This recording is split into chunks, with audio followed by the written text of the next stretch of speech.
When we talk about the capital structure of a company, we're basically talking about how a company has set up its financing. And in particular, that would relate to the right side of the balance sheet, which would show the long-term debt, the short-term debt, the common equity or the common stock of the company, and any preferred equity if the company had it. So the capital structure of a company refers to how the company has financed itself, and that would be captured on the right side of the balance sheet. Now, companies can finance themselves by borrowing money through debt, and companies can finance themselves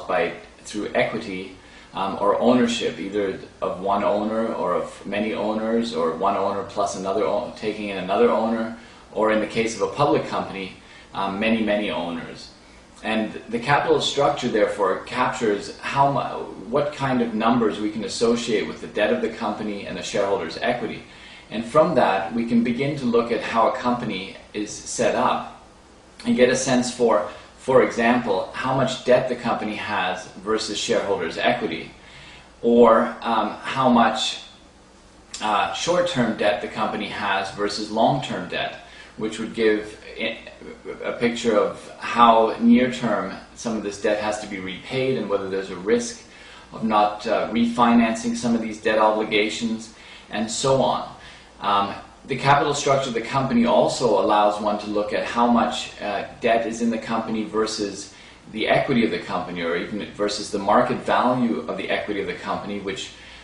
would give an indication of how levered the company is. For example, a company that has a very high proportion of debt versus the market value of its equity, and on the balance sheet it would capture the book value of the equity, but we could look at the market value of the equity and the debt of the company, and we could see